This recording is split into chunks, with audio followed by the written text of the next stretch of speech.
Mi nombre es Patricia Leal. Tenía todo para tener una vida derrotada, pero decidí construir mi historia. Me encontré en un periodo donde estaba quebrada, sin empleo, separada de mi marido, hasta el día que decidí decir basta a todo ese dolor. Fue una decisión.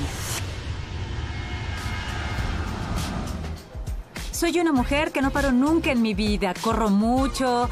Tengo un negocio en el ramo de la alimentación y eso exige mucho de mi tiempo. Mi vida es un puente aéreo porque tenemos sucursales en Río, Sao Paulo, Curitiba, Salvador. Y ahora hubo una expansión agresiva de la cadena en los Estados Unidos también. Y esa es la rutina de mi vida como empresaria en el ramo de los negocios. Hago degustación periódicamente cuando llego a los restaurantes antes de servirle a nuestros clientes. Y así logro tener un mejor control de la calidad. He logrado tener éxito porque tengo un equipo de éxito. Tengo varios colaboradores que realmente se dedican a la marca y estar con ellos mejora mi día. Es muy agradable. Entonces ya está todo resuelto, ¿no? Mi día a día es estar corriendo. Despertar temprano y dormir tarde es parte de mi rutina. Tuve una infancia muy difícil. Mi padre abusó de mí. Y en ese periodo decidí morir a la vida. Decidí que no merecía ser feliz. Para todos lados donde veía, solo veía sufrimiento. No veía luz en mi vida.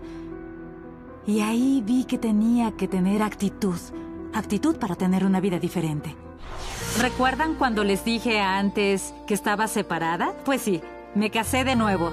Pero, para sorpresa de todos, me casé con el mismo marido. Lo amo mucho y estamos muy felices. Aún en medio de toda esta rutina, no me estreso, no me molesto. Puedo divertirme con mi familia, jugar con mis perros y así me divierto. Mi mamá siempre me acompaña y siempre está conmigo en los campeonatos. Me apoya mucho. Porque en la competencia, antes de la competencia estoy muy tensa. Siempre puedo contar con ella. En toda mi historia aprendí una lección muy importante. Definitivamente, querer no es poder. Siempre quise ser feliz y no lo lograba, hasta que algo provocó el cambio de mi vida. Soy Patricia Leal, víctima de pedofilia y mujer traumatizada. Me convertí en una empresaria de éxito, lista para conquistar al mundo.